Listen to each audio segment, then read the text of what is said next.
Good morning Telangana. నేను మీ ప్రతిష. బులెటిన్ల ముందుగా headlines.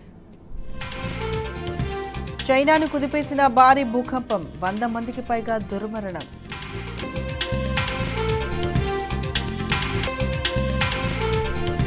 దళిత బంధు రాకపాయే, ధాన్యానికి ధర దక్కదాయే, కొనుగోలు కేంద్రాలు లేక ప్రైవేటుకు అమ్ముకుంటున్న రైతులు. భద్రతా వైఫల్యంపై పార్లమెంటులో విపక్షాల ఆందోళన, 92 మంది విపక్ష పార్టీల ఎంపీలు సస్పెన్షన్. మోదీ పాలనలో అన్నదాత విలవిల, 8 నెలల్లో 1,474 మంది రైతుల ఆత్మహత్యలు. తెలుగు రాష్ట్రాలను వణికిస్తున్న చలి, పడిపోయిన పగటి రాత్రి ఉష్ణోగ్రతలు.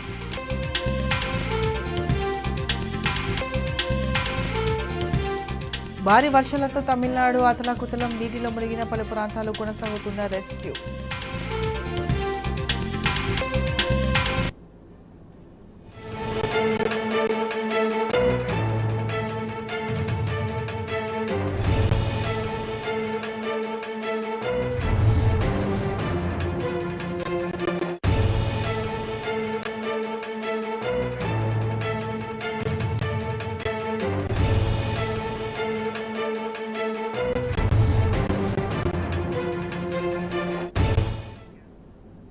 చైనాను భారీ భూకంపం కుదిపేసింది. తెల్లవారుజామున వాయువ్య చైనాలోని గన్సు కింగ్ హై ప్రావిన్స్ ను వణికించింది. రిక్టార్ స్కేల్పై 6.2 భూకంప తీవ్రత నమోదు కాగా 95 మందికి పైగా దుర్మరణం పాలైనట్లు తెలుస్తుంది. మృతుల సంఖ్య మరింత పెరిగే అవకాశం ఉంది.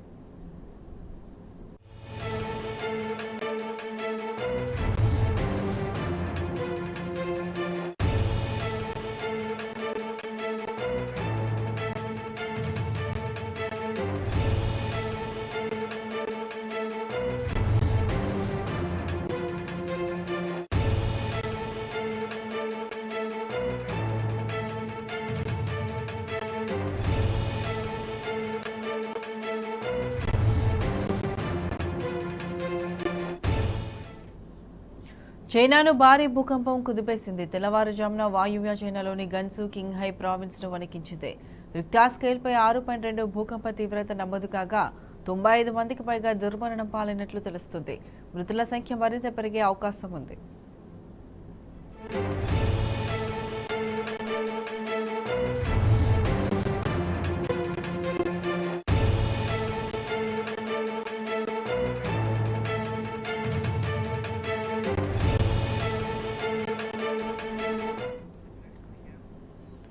దొంగరాత్రి అక్రమ ప్రాజెక్టుల నిర్మాణాలకు ఏపీ ప్రభుత్వం పూనుకుంటుంది. ఎన్జీటీ ఆదేశాలు సైతం బేఖాతరు చేస్తూ దొడ్డిదారున రాయలసీమ లిఫ్ట్ ఇరిగేషన్ ప్రాజెక్టు నిర్మాణంతో పాటు పోతిరెడ్డిపాడు హెడ్ రెగ్యులేటరీ విస్తరణ పనులను ఏపీ ప్రభుత్వం అర్ధరాత్రులు చేస్తుంది.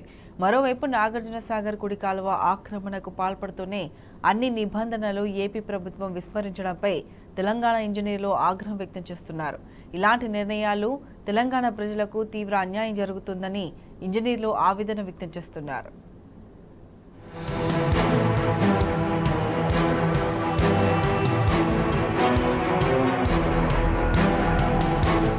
ఎన్నికల హడావిడి, కొత్త ప్రభుత్వం ఏర్పాటు తదితర అంశాల్లో తెలంగాణ నిమగ్నమై ఉండగా ఏపీ ప్రభుత్వం ఇదే అదనుగా అక్రమాలకు తెగబడుతున్నది. పోలింగ్ కు ముందు రోజే ఒకవైపు నాగార్జున సాగర్ డ్యాం ను సాయుధ బలగాలతో ఆక్రమించుకున్నది. అదేగాక మరోవైపు గుట్టుచప్పుడు కాకుండా రాయలసీమ ఎత్తిపోతల పథకం, పోతిరెడ్డిపాడు హెడ్ రెగ్యులేటరీ విస్తరణ పనులను ముమ్మరంగా కొనసాగిస్తున్నది. కేంద్ర జలశక్తి శాఖ ఆదేశాలను, ఎన్జీటీ ఉత్తర్వులను తుంగలో తొక్కి ప్రాజెక్టు పనుల్ని అర్ధరాత్రి వేళ ఫ్లడ్ లైట్ల వెలుతురుతో నిర్వహిస్తున్నది. ఇప్పటికే ఇదే విషయమై తెలంగాణ అనేక మార్లు కృష్ణా రివర్ మేనేజ్మెంట్ బోర్డు కేఆర్ఎంబీకి ఫిర్యాదు చేసింది.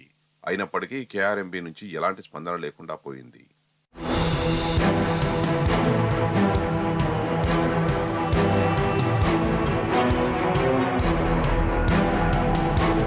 ఏపీ పునర్వ్యవస్థీకరణ చట్టం ప్రకారం కృష్ణా బోర్డు, అపెక్స్ కౌన్సిల్ అనుమతి తర్వాత కొత్త ప్రాజెక్టు చేపట్టాల్సి ఉండగా అందుకు విరుద్ధంగా శ్రీశైలం జలాశయం నుంచి రోజుకు 3 టీఎంసీల నీటిని ఎత్తిపోసే రాయలసీమ ఎత్తిపోతల 80,000 క్యూసెక్ల ప్రవాహ సామర్థ్యం పోతిరెడ్డి విస్తరణ పనులకు 6,829.15 కోట్ల రూపాయలతో 2020 మే 5వ తేదీన 203 జీవోను ఏపీ సర్కారు జారీ చేసింది. ముఖ్యంగా కృష్ణా బేసిన్లోని తెలంగాణ ప్రాజెక్టులకు నష్టం వాటిల్లేలా చట్టాన్ని ఉల్లంఘిస్తూ చేపడుతున్న ఈ కొత్త ప్రాజెక్టు ద్వారా పెన్నా బేసిన్కు కృష్ణా జలాల్ని తరలించనున్నారు. అదే రీతిన 15 జూలై 2020న పెన్నా బేసిన్లో కాల్వల సామర్థ్య పెంపు పనులకు 1415 కోట్ల రూపాయలతో చేపట్టేందుకు జివో 388 ద్వారా పాలనా అనుమతులు కూడా ఇచ్చింది. ఈ నేపథ్యంలో కృష్ణా బోర్డు కేంద్రానికి అనేక సార్లు తెలంగాణ ప్రభుత్వం ఫిర్యాదు చేయడంతో రాయలసీమ ఎత్తిపోతల పథకంపై ముందుకు పోవద్దని గతంలోనే కేంద్ర జలశక్తి ఆదేశానుసారం కృష్ణానది యాజమాన్య బోర్డు ఏపీకి ఆదేశాలు జారీ చేసింది. అయినప్పటికీ కేంద్ర ఆదేశాలను బేఖాతరు చేసి ఏపీ టెండర్ల ప్రక్రియను పూర్తి చేసింది. ఈ నేపథ్యంలో ఏపీ ప్రభుత్వం కేంద్ర జలశక్తి పర్యావరణ అనుమతులు లేకుండా రాయలసీమ లిఫ్ట్ ఇరిగేషన్ ప్రాజెక్టు పనుల్ని చేపడుతున్నదని తెలంగాణకు చెందిన ఒకరు నేషనల్ గ్రీన్ ట్రిబ్యునల్లో పిటిషన్ దాఖలు చేశారు. ఆ పిటిషన్ను విచారించిన ఎన్జీటీ ఒక ఉమ్మడి కమిటీని ఏర్పాటు చేసింది.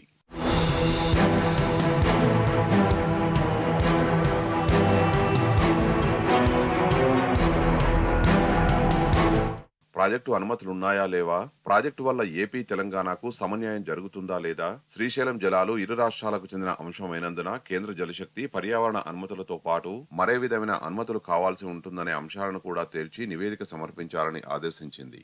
ఆ కమిటీ నివేదిక వచ్చే వరకు ప్రాజెక్టు పనుల్ని చేపట్టవద్దని, ప్రాజెక్టు పనుల్ని చేపట్టేందుకు కావాల్సిన ముందస్తు ఏర్పాట్లు చేసుకోవచ్చని ఎన్జీటీ తన ఉత్తర్వుల్లో స్పష్టం చేసింది. దానిని సాకుగా చేసుకుని ఏపీ ప్రభుత్వం ఏకంగా టెండర్లను ఖరారు చేయడంతో పాటు భారీ యంత్రాలు, వేలాది మంది కార్మికులతో యుద్ధ ప్రాతిపదికన ప్రాజెక్టు పనుల్ని ప్రారంభించింది. ఈ నేపథ్యంలో ఏపీ సర్కారు ఉద్దేశపూర్వకంగా ఎన్జీటీ ఉత్తర్వులను బేఖాతరు చేస్తున్నదని, దానిపై కోర్టు ధిక్కార చర్యలు తీసుకోవాలని కోరుతూ ఈసారి తెలంగాణ ప్రభుత్వం ఎన్జీటీని ఆశ్రయించింది. అందులో కేంద్ర అటవీ పర్యావరణ శాఖ కార్యదర్శి, కేంద్ర జలశక్తి శాఖ కార్యదర్శి, ఏపీ ప్రభుత్వ ప్రధాన కార్యదర్శి, కృష్ణానది యాజమాన్య బోర్డు సభ్య కార్యదర్శితో పాటు ఎస్పీఎంఎల్ ఇన్ఫ్రా లిమిటెడ్ ఎండీలను ప్రతిపాదులుగా చేర్చింది. రాయలసీమ ఎత్తిపోతల ప్రాజెక్టు పనిని స్వయంగా ఎన్డీఏ బృందమే సందర్శించాలని ప్రత్యేకంగా తెలంగాణ సర్కారు అభ్యర్థించింది. ఈ నేపథ్యంలో వాస్తవాలను తేల్చేందుకు ఎన్జీటీ కేఆర్ఎంబీ ఆధ్వర్యంలో నిపుణుల కమిటీని ఏర్పాటు చేయగా పనుల విషయంలో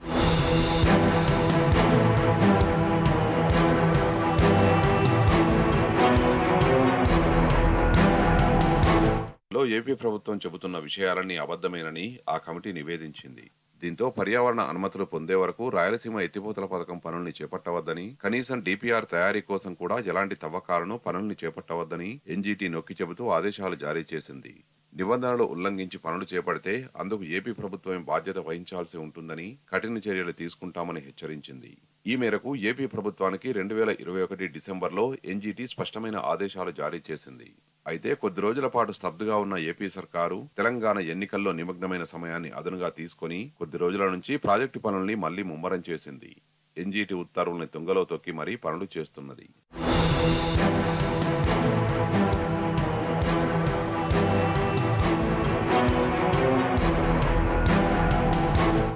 ఏపీ ప్రభుత్వం డిపిఆర్ తయారీ కోసమంటూ ఏకంగా ప్రాజెక్టు పనుల్ని గతంలో చాలా వరకు పూర్తి చేసింది. కేంద్ర జలశక్తి మార్గదర్శకాల ప్రకారం డిపిఆర్ తయారీ కోసం చేపట్టాల్సిన పనుల కన్నా ఎన్నో రెట్ల స్థాయిలో పనులు జరిగాయని ఎన్జీటీ నియమించిన కమిటీనే స్వయంగా ఫోటోలతో సహా గతంలోనే నివేదించింది. రాయలసీమ ఎత్తిపోతల పథకంలో భాగంగా శ్రీశైలం రిజర్వాయర్ 800 ఫీట్ల నుంచి 8.8 కిలోమీటర్ల అప్రోచ్ ఛానల్ను తవ్వాల్సి ఉండగా నివేదిక సమర్పించే నాటికే ఆ పనులన్నీ పూర్తయ్యాయి. 4 ప్రాంతానికి అప్రోచ్ ఛానల్ కు మధ్య కేవలం 15 మీటర్ల తవ్వకం పనులు మాత్రమే మిగిలి ఉందని తెలిపింది. అదేవిధంగా అప్రోచ్ ఛానల్ 4 ఇక 237 మీటర్ల పొడవుతో నిర్మించాల్సి ఉండగా ఆ పనులన్నీ కూడా పూర్తయ్యాయి. 4 లోతు 150 నుంచి 180 మీటర్ల వరకు ఉంటుందని, 4 గోడలకు సంబంధించి ఇరుపక్కల షార్ట్ క్రీటింగ్ పనులు కూడా మొదలయ్యాయని, ప్రాజెక్టులో భాగంగా 250 మీటర్ల పొడవు, 40 మీటర్ల వెడల్పుతో 730 ఫీట్ల లోతుతో ఏర్పాటు చేయాల్సిన పంప్ హౌస్ కు సంబంధించిన తవ్వకాలన్నీ పూర్తయ్యాయని, మొత్తంగా 12 పైప్ లైన్లు ఏర్పాటు చేయాల్సి ఉండగా అందులో ఇప్పటికే 10 పైప్ లైన్ల కోసం 5 మీటర్ల వ్యాసార్థంతో 35 నుంచి 50 మీటర్ల వరకు తవ్వకాలు పూర్తయ్యాయని, షార్ట్ క్రీటింగ్ పనులు కూడా మొదలయ్యాయని, డెలివరీ సిస్టర్ను నిర్మాణానికి సంబంధించిన తవ్వకాలన్నీ పూర్తయ్యాయని, అక్కడి నుంచి శ్రీశైలం కుడి ప్రధాన కాలువను కలుపుతూ సుమారు 500 మీటర్ల నిక్కు కెనాల్ను సైతం తవ్వారని వెల్లడించింది. కాంక్రీట్ పనుల కోసం ప్రాజెక్టు సైడ్ లో రెడ్ సిమెంట్ మిక్సింగ్ ప్లాంట్లను ఏర్పాటు చేశారని, కంకర, ఇసుకను కూడా ఇప్పటికే సిద్ధం చేశారని ఆ కమిటీ తెలపడం గమనార్హం. ప్రస్తుతం ఎన్జీటీ ఆదేశాలను ఉల్లంఘించి గత కొద్ది రోజులుగా మిగిలిపోయిన ప్రాజెక్టు పనుల్ని ఏపీ ప్రభుత్వం ముమ్మరం చేసింది. అర్ధరాత్రి వేళ సైతం పనుల్ని నిరాటంకంగా కొనసాగిస్తున్నదని తెలుస్తున్నది.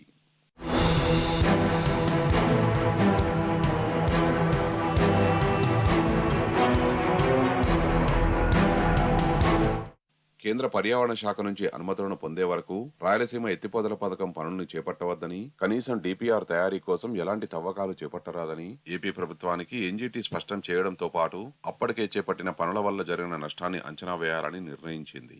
రాయలసీమ లిఫ్ట్ ప్రాజెక్టు ప్రతిపాదిత స్థలంలో జరిగిన పనుల్ని, వాటి వల్ల పర్యావరణానికి వాటిల్లిన నష్టాన్ని, ఏపీ సర్కారు చేసిన ఖర్చును తదితర సాంకేతిక అంశాల పరిశీలనకు ప్రత్యేక కమిటీని నియమిస్తూ మార్గదర్శకాలు జారీ చేసింది. జియాలాజికల్ సర్వే ఆఫ్ ఇండియా, కేంద్ర జల సంఘం, కేంద్ర పర్యావరణ మంత్రిత్వ శాఖ అధికారులతో కమిటీని ఏర్పాటు చేయాలని నిర్దేశించింది. 4 నెలల్లో ఆ కమిటీ తమ అధ్యయన నివేదికను అందజేయాలని 2021 డిసెంబర్లో తన తీర్పులోనే స్పష్టం చేసింది. ఇప్పటికీ 2 ఏళ్లు గడిచినా ఆ నివేదిక జాడ లేకుండా పోయింది. రాయలసీమ ఎత్తిపోతల పథకం పనులపై ఏపీ ప్రభుత్వం ఆది నుంచి దుందుడుకుగా ముందుకు పోతున్నా కేఆర్ఎంబీ మాత్రం చోద్యం చూస్తున్నది. లిఫ్ట్ పనులకు జీవో జారీ చేసిన నాటి నుంచి తెలంగాణ సర్కారు కేంద్రానికి, బోర్డుకు ఫిర్యాదు చేస్తూనే ఉన్నది. అపెక్స్ కౌన్సిల్ సమావేశంలోనూ పనులపై తీవ్ర అభ్యంతరం వ్యక్తం చేసింది. అయినా కూడా ఏపీ బేఖాతరు చేస్తూనే ఉన్నది. ఎన్జీటీ ఆర్డర్ను ఉల్లంఘిస్తూ ఏపీ ప్రభుత్వం రాయలసీమ లిఫ్ట్ ఇరిగేషన్ ఫేజ్ 1 పనులను చేపడుతున్నదని, పోతిరెడ్డిపాడు హెడ్ రెగ్యులేటరీ విస్తరణకు పూనుకున్నదని, Srisailam right main canal lining ను పూర్తి చేసిందని, ఇకనైనా వెంటనే ఏపీని నిలువరించాలని, ప్రాజెక్టు పనుల్ని అడ్డుకోవాలని తెలంగాణ సర్కారు డిమాండ్ చేస్తూ బోర్డుకు పదుల సంఖ్యలో లేఖలు రాసింది. అయినప్పటికీ కేఆర్ఎంబీ నుంచి స్పందన కరువైంది. ఇప్పటి వరకు కట్టుదిట్టమైన చర్యలు తీసుకున్న దాఖలాలు లేవు. కనీసం ఆ వైపు కన్నెత్తి చూసింది కూడా లేదని తెలంగాణ ఇంజనీర్లు మండిపడుతున్నారు. ఇకనైనా బోర్డు కఠిన చర్యలు తీసుకోవాలని డిమాండ్ చేస్తున్నారు.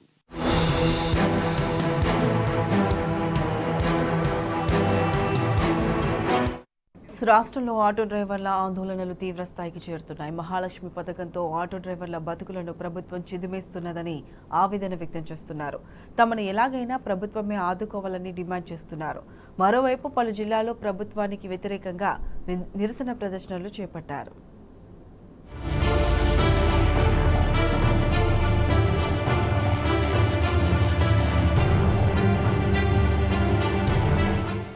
మహాలక్ష్మి పథకం కింద అందిస్తున్న మహిళలకు ఉచిత బస్సు ప్రయాణంతో తమ బతుకులు రోడ్డును పడ్డాయని ఆటో కార్మిక కుటుంబాలు ఆవేదన వ్యక్తం చేస్తున్నాయి. పెరిగిన డీజిల్ ధరలతో ఇప్పటికే సతమతమవుతున్న తమపై ప్రభుత్వ నిర్ణయం మూలిగే నక్కపై తాటిపండు పడ్డ చందంగా మారిందని వాపోతున్నాయి. మహిళలకు ఉచిత బస్సు ప్రయాణ పథకానికి తాము వ్యతిరేకం కాదని, కానీ అదే సమయంలో తమకు ఉపాధి కల్పించాలని డిమాండ్ చేస్తున్నాయి. ప్రభుత్వ నిర్ణయంతో ఆటోలకు ఉన్న గిరాకీ పోయిందని, సర్కారు నిర్ణయాన్ని సమీక్షించుకోవాలని విజ్ఞప్తి చేస్తున్నాయి.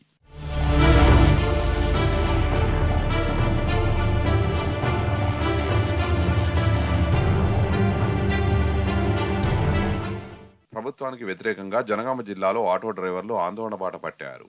జిల్లా కలెక్టరేట్ ముందు నిరసనకు దిగారు. మహిళలకు ఆర్టీసీ బస్సుల్లో ఉచిత ప్రయాణ సౌకర్యంపై ప్రభుత్వం పునరాలోచించి ఆటో డ్రైవర్లకు న్యాయం చేయాలని డిమాండ్ చేశారు. లేకుంటే ఆందోళనలు మరింత తీవ్రతరం చేస్తామని హెచ్చరించారు.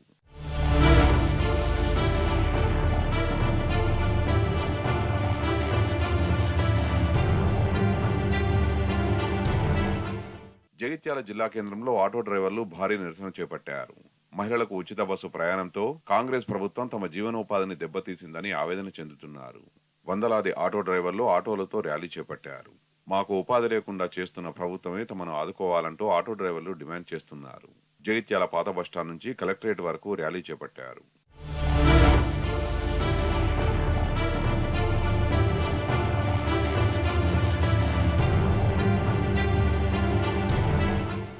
మరోవైపు జగిత్యాల జిల్లాలో ఆర్టీసీ బస్సులు లేక ప్రయాణికులు తీవ్ర అవస్థలు పడుతున్నారు. ఒక్కో బస్సులో 100 మందికి పైగా ప్రయాణిస్తున్నారు. సమయానికి బస్సులు లేక ప్రమాదకర స్థితిలో విద్యార్థులు ప్రయాణిస్తున్నారు. మరోవైపు బస్సులు లేవని పాఠశాల, కళాశాల విద్యార్థులు ఆవేదన వ్యక్తం చేస్తున్నారు. సరిపడా బస్సులు లేక ప్రయాణికులు చాలా ఇబ్బందులు పడుతున్నారని, ప్రభుత్వం చొరవ చూపి బస్సుల సంఖ్య పెంచాలని మహిళలు డిమాండ్ చేస్తున్నారు.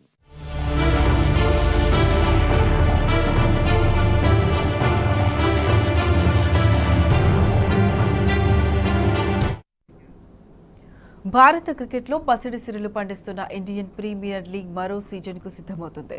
ఐపీఎల్ సీజన్ కోసం డిసెంబర్ 19న దుబాయ్లో మినీ వేల నిర్వహించనున్నారు.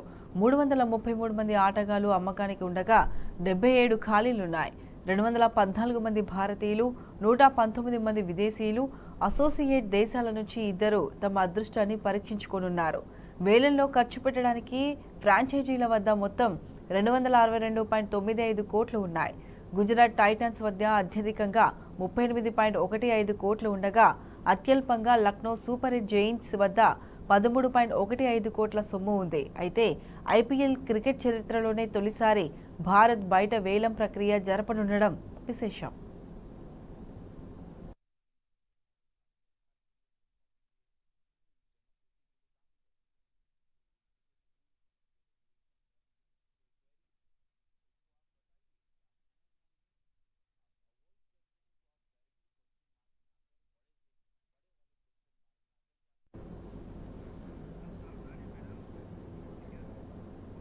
ఇవి bulletin updates. Keep watching tea news.